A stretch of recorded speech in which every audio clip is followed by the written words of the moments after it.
I had a miscarriage. I was shattered, barely able to breathe, let alone speak. My mother-in-law sat across from me, sipped her tea, and said, "Maybe it's for the best. You'd have been a terrible mother." My husband? He nodded in agreement, not even looking at me. That night, I packed my things and the security footage of him cheating with his coworker. I mailed the video to, well, let's just say I wasn't about to leave quietly. My marriage was a carefully constructed facade. From the outside, we looked perfect. The successful husband, the dutiful wife, the picture-perfect family gatherings. But perfection is just another word for carefully hidden pain. My mother-in-law, Margaret, was the architect of this illusion. An aging socialite with perfectly coiffed hair and razor-sharp judgment, she'd spent years crafting her son into her ideal version of a man. And me? I was just the inconvenient accessory she never quite wanted. "Darling," she'd say, her voice dripping with false sweetness, "don't you think that dress is a bit tight? Or have you considered losing a few pounds before the family photos?" Each comment was a surgical strike, designed to chip away at my self-worth. My husband, Michael, was her masterpiece. Tall, successful, corporate ladder climber. He learned early that agreeing with his mother was the path of least resistance. I was just collateral damage in their unspoken family dynamic. I tried. God, I tried to fit in. I hosted perfect dinners, remembered every family birthday, smiled through countless backhanded compliments. But some games are rigged from the start, and I was never meant to win. The breaking point wasn't sudden. It was a slow burn of 1,000 tiny cuts. Each criticism, each dismissive glance, each moment of silent betrayal. They thought they were maintaining family harmony. What they were really doing was building my resolve. I wasn't just going to be another story of a woman who stayed silent. I was about to become the chapter they never saw coming. Some families keep secrets. Mine was about to have its reckoning. Marriage wasn't a partnership in our home. It was a performance, and I was the unwilling supporting actress.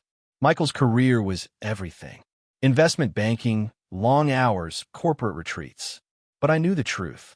Those late nights weren't about spreadsheets. They were about escape. Escape from me, from the life we'd supposedly built together. His mother, Margaret, was the puppet master. Every family gathering was a carefully orchestrated production of microaggressions and calculated remarks. "Darling," she'd say during Sunday lunches, her voice like silk-covered steel, "have you considered fertility treatments? Or perhaps adoption might be more realistic for someone like you." Each word was a precision-crafted weapon. And Michael? He'd sit there, drinking his scotch, saying nothing, doing nothing. The signs were everywhere. Late-night texts, hush phone calls, that perfume that wasn't mine. But I told myself I was being paranoid. Marriage is about trust, right? Wrong. My attempts to connect became increasingly desperate. Date nights I'd plan, romantic surprises, conversations where I'd try to understand why we were drifting. But Michael had mastered the art of emotional distance. "You're overthinking things," he'd say, or, "Can we not do this right now?" Translation: "I don't want to deal with your emotions." Margaret's influence wasn't just an occasional jab. It was a systemic erosion of my self-worth. She'd helpfully suggest diet plans, comment on my career choices, imply I wasn't good enough for her precious son. And Michael? Always neutral, always silent. Some people break relationships with dramatic confrontations. Me? I was preparing something far more precise, far more devastating. They thought I was blind. They thought I was weak. They were about to learn the difference. The moment came not with a scream, but with a whisper that cut deeper than any knife. I was still bleeding, still grieving. The loss of our child, the one thing I'd hoped would bind us together, had become just another battlefield. She didn't even wait a day, didn't allow a moment of grief, of silence, of healing. "Maybe," she said, each word carefully chosen like a surgeon's scalpel, "it's for the best. You'd have been a terrible mother anyway." The room went silent. Not the peaceful silence of comfort, but the suffocating silence of complete betrayal. And Michael, my husband, the man who was supposed to be my protector, my partner, he nodded. In that moment, something inside me died, and something else was born. Not child, but a resolve so sharp, so crystalline, it could slice through decades of manipulation. Years of subtle comments, of being made to feel less, of being told I wasn't enough, of watching my husband choose his mother's approval over my dignity. The miscarriage wasn't just about losing a child. It was about losing the last thread of hope. The hope that somehow, someday, I would be enough. They thought they had broken me. They were wrong. Some stories end with tears. Mine was about to end with fire. Silence is a dangerous weapon, and I have become its master. They think breaking me is as simple as a few cruel words, as if decades of calculated attacks could be condensed into one moment of pain. I wanted to scream, to throw things, to collapse and let the raw, primal grief consume me. The miscarriage, Margaret's words, Michael's betrayal, each a wound deeper than the last. But screaming? That would be their victory. Rage is a luxury for those who can afford to be loud. Revenge? That requires precision. Every movement calculated. Every breath controlled.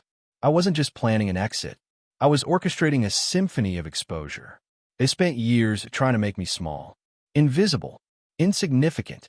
They forgot one crucial detail. Invisible doesn't mean powerless. Some women break. Some women shatter. And some women become the earthquake. This wasn't about revenge. This was about reclamation. My silence wasn't weakness. It was strategy. Some people think leaving is weak. They're wrong. Leaving can be the most powerful act of self-preservation ever conceived. I wasn't just packing a bag. I was dismantling an entire facade. One flash drive. 3 destinations. A surgical strike of truth. They thought they knew how to break me. But they forgot one fundamental truth. A woman pushed to her absolute limit becomes something they cannot comprehend. I included everything. The security footage, the text messages, the hotel receipts. Not just evidence of his affair, but a comprehensive documentation of years of emotional abuse. To his boss, professional misconduct and workplace infidelity. To his mother, the son she protected, exposed. To his church, a moral reckoning. Some call this revenge. I call it accountability. The last thing I packed wasn't in my bag. It was my self-respect. And unlike everything else I was leaving behind, that was coming with me. Game, set, match. Liberation doesn't always look like what you imagine. The fallout was immediate, brutal, spectacular. His corporate job? Gone within a week. Turns out HR takes workplace misconduct seriously when you attach video evidence. My mother-in-law called, screaming, threatening, demanding I fix this. But her calls went to voicemail, then straight to blocked. Some people mistake silence for weakness. I was rewriting the definition of strength. The first month was a detox, not just from a marriage, but from years of emotional manipulation. I reconnected with myself, remembered the woman they'd tried to bury under layers of criticism and doubt. I didn't just leave a marriage. I excavated my own identity from the ruins of their expectations. They thought exposing the truth would break me. Instead, it became my liberation anthem. People ask if I regret it. The exposure, the public unraveling of their perfect facade, not for a single moment. Some stories end with divorce papers. Mine ended with reclamation. I didn't just survive. I emerged. So, Reddit, was I the a-hole for leaving the way I did? For sending that footage where I knew it would hurt? Would you have done the same? Share your stories in the comments. And if you